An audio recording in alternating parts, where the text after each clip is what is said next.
What do you do when you're limited on space but big on ambition? There are lots of clever solutions out there, but the gardener we're meeting today has taken things to a whole new level, literally. His crops aren't down here, they're up there. Joel? Hello, Hello there he there. is, look. Hi Joel, lovely to meet you. Nice to meet you. Now, first question on everyone's lips, why on top of a shed? Gosh, the original idea really was to not lose space. When you build a structure like this, you're obviously eating into the footprint of your garden, but if you put that garden back onto the roof, you've therefore lost no space. It's a genius idea, and I don't see why we don't see more of it. It's it's a relatively small garden, and you'd have lost maybe a quarter of your footprint. And like this isn't obviously something from a DIY or box store, is it? You've made this yourself. So what were the considerations, and especially with the weight of all that sort of soil on top? What sort of structural considerations were there? Well, I'm a carpenter. I understand the structure. You can't just throw one of these things up. You can find all of this information, online with a bit of research. They have tables which define the size of the wood you need. Okay. Compared to the weights. Well, I'd love to go and have a look up. Should we go and have a look? Yeah, sure thing. Little baby fox. Oh yeah. Wow. The thing that really strikes me is when you're looking down, it doesn't feel like you're on a roof. There's sort of wild strawberries growing here and grass and so on. It sort of genuinely feels like an extension of the garden. But you're noticing the wind, aren't you? It's quite exposed here, isn't it? It's all about the exposure. So I certainly don't struggle for light because you raised up. There's very little shadow. Yes. So that's a good thing and a bad thing. You obviously need the sunlight for the plants to grow, but it can be quite harsh in terms of water and things. Yes. From this point, you can see the sea. That's a great view, isn't it? Yeah, it's gorgeous. I have my cup of tea here and just look out. About the world. Yeah. But you get the winds coming straight through there. And so sometimes people forget about the damage wind can do to plants. Yeah. You're definitely exposed and you have to try and get around that. So do you, you got tomatoes here, but this is presumably a bush or determinate variety because it's just going to get clipped by the wind, I'm guessing, if it grew too tall. So is there that sort of plant selection there? You're thinking about what is resilient to the wind and can cope with it? Yeah, resilience, the word. I'm always adapting every year, like all gardeners, all good gardeners. Yeah. You're trying to take the information and adapt to it. Things like these grasses are really there to try and break that wind up. Yeah. And then I'm trying to get the crops yet relatively low. Yeah. Then, so they're not exposed to the wind. That's right. Yeah. And your the depth of soil here, obviously being on top of a roof, you can't have it too deep. What sort of depths are we dealing with here? Well, there's 100 mil over the whole thing. So 4 inches, yeah. So that's like a foundation which protects the membrane. I see, yeah. But it also retains some of that water. Yeah. Joel, I'm really admiring your handiwork here as a carpenter. I can really see your craftsmanship here. Where'd you get the wood from, and how'd you put these guys together? Well, it's pretty easy for me because I'm a carpenter, this type of stuff. It's quite basic really, but because I do carpentry, there's always wood lying around, and I'm that type of person that never throws anything Are you away. a scavenger? I am a scavenger. Yeah, good on you. My poor wife has to put up with me bringing all kinds home. So they're all reclaimed, I suppose, or offcuts. Okay. As you can see, I've got about 4 inches of soil, which cover the whole roof. Yeah. And then the raised beds, that's around 8 inches. Okay. So if you can get to something like a foot of soil, that's enough. Opens up your options a lot, doesn't it? Yeah. Yeah. And what have you filled the raised beds with here? What's the growing material? Well, I've got to get this soil onto the roof in the first place. So it's a mixture of soil from my garden, from building it, and compost. Okay. And then, as gardeners know, then it's all about mulch really, and adding to that every year with organic matter. Yeah. Also, I think this type of soil, it's quite chalk based where we are. Yeah. So it's good to try and balance that out a little bit, and it dries out as well. It's a good point that we're in probably the driest part of the country, And like 2 years ago, it didn't rain for sort of something like 2 months here. It must be really savage keeping up with watering here and dealing with that kind of, well, it gets quite warm as well, doesn't it? How do you do that? Really, it's about trying to preserve what water you can, but as you can see, I've got an irrigation system, which I can turn on in emergencies, and it keeps everything going. But I try and save that for emergencies. Oh, I see. So you're not just willy-nilly turning it on all the time. It's like, it really is. Yeah, that's very responsible. I have a tin bath on the roof. I'm also collecting what rainwater I can as well. Yeah, that's a good idea. Have you had a bath in it yet yourself?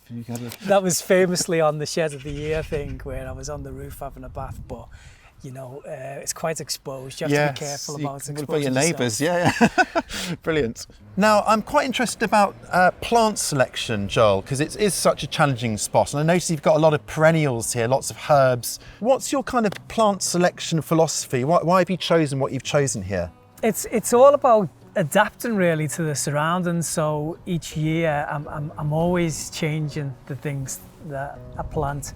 The idea behind the soft fruits and things really just because they seem to be able to handle the wind. They're really thriving, aren't they? Look at them. Well, this Josterberry seems to particularly enjoy the environment, so you never really know as a gardener, do you, until you get it in the ground. The more you can allow nature to do, the less work you have to do yourself. I think sometimes people forget that you have to get nature on board. And it gives you an opportunity then to enjoy your garden more. Absolutely. And you're including flowers as well. I'm always putting flowers in between, and I think really it's more of a polyculture. That seems to work best for me when I see a gap. I fill it. I've always planted in that way, trying to make these pollinator highways to help with the crops. But you're right.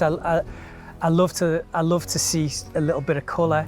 I love that expression, pollinator highways, because you think of it isolated in your garden, but when you're up here, you can see how you got your ribbons of trees and shrubs, and you see how gardens knit together as a network running through the neighbourhood. It's been raining a lot this morning, and I have to say I'm noticing a lot of snails here, and I'm quite surprised because we're up here. These are guys like mountaineers, aren't they? Is that kind of one of your biggest pests here, or? Oh, the snails are absolutely relentless in this area for some reason.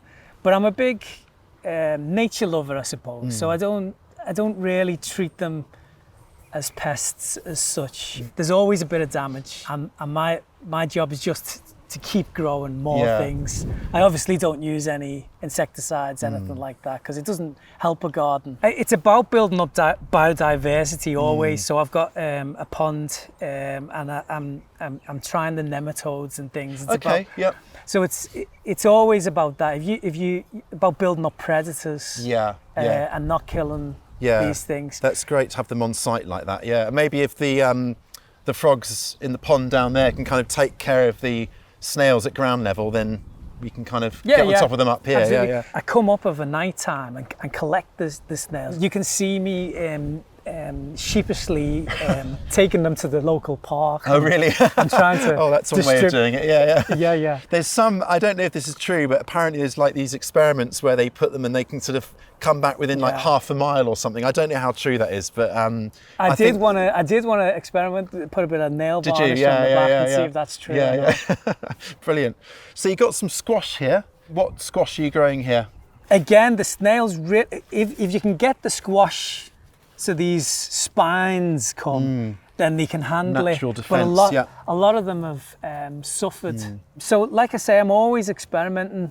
I put too many cabbages in because I know some of them will be eaten, and then I'll thin them as I go. A bit like planting a woodland. You know, there'll be some failures, so you just account for that. Yeah. Absolutely. And every year I learn, tomatoes always do well because the snails don't seem to like them, and the leeks always seem to survive. I can't grow things like peas. I've just given up on them because they get decimated. I get decimated by the wind and the snails, I guess. They never seem to get the strength to keep going. But like I say, it's a gardener's job to work these things out.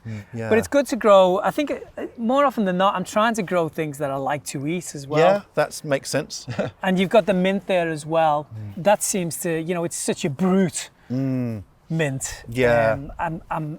I'm gonna put that in this rhubarb one next year. Sometimes reckon mint's so vigorous you could sort of pretty much grow it on the moon without any sort of particular kind of soil amendments. Yeah, absolutely. And I love making Moroccan tea and Oh, things. lovely, yeah. I don't think I've ever had a josterberry. Do you mind if I actually try one? Not at all. They're really juicy. What do you think? Oh, do you know what? When you said a gooseberry blackcurrant cross, I was thinking it would be quite sort of sour or astringent, but it's really sweet and Oh, very they're juicy. delicious. They're gorgeous, aren't they? They take the edge off that gooseberry, so there's a sharpness, don't they? And it's amazing, this kind of skylight here, like right down to your office, which is in the shed. Yeah, I put this glass roof in because I do a lot of painting, so I want the natural light coming in. But this building is my office, really. That's where I come to write and to paint and be creative. And it's lovely being in these natural environments. It really helps with creativity, actually. And I guess with all this sort of soil and so on top, it's nice and warm and sort of snug in there as well. It is. Part of a green roof is the thermal mass. It's an incredible insulator. So there's so many benefits to building in this way. And down in the garden, I see you've got a cherry there and a fig as well. So you've got quite a nice sort of river of fruit, if you like, if that's not too pretentious a term. Yeah, you're right. I wanted it to feel like an extension of the garden. I didn't want it to feel separate. So you can see all the fruit trees going through. That's really how I've designed the garden, I suppose. Yeah. So that it flows into one another. My cherry at home has got completely pulled to shreds by, I guess, bullfinches or some sort of birds. And my brassicas just get massacred by pigeons, but everything looks pretty untouched here. Are the seagulls on patrol here for you? Because we're right by the sea, aren't we? So maybe that has an effect.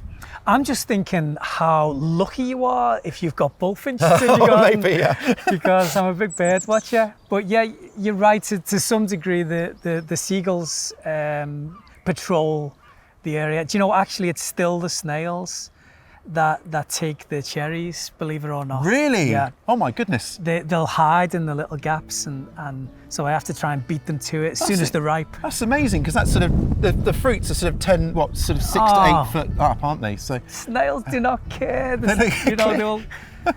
you imagine being that snail. It's incredible, isn't it? Joel, I think you've created such a kind of a little oasis here in your garden, and it's a very special place, and I'm very, very honoured that you've had us along today. Thank you so much. Thank you, Ben. Nice to show it to you.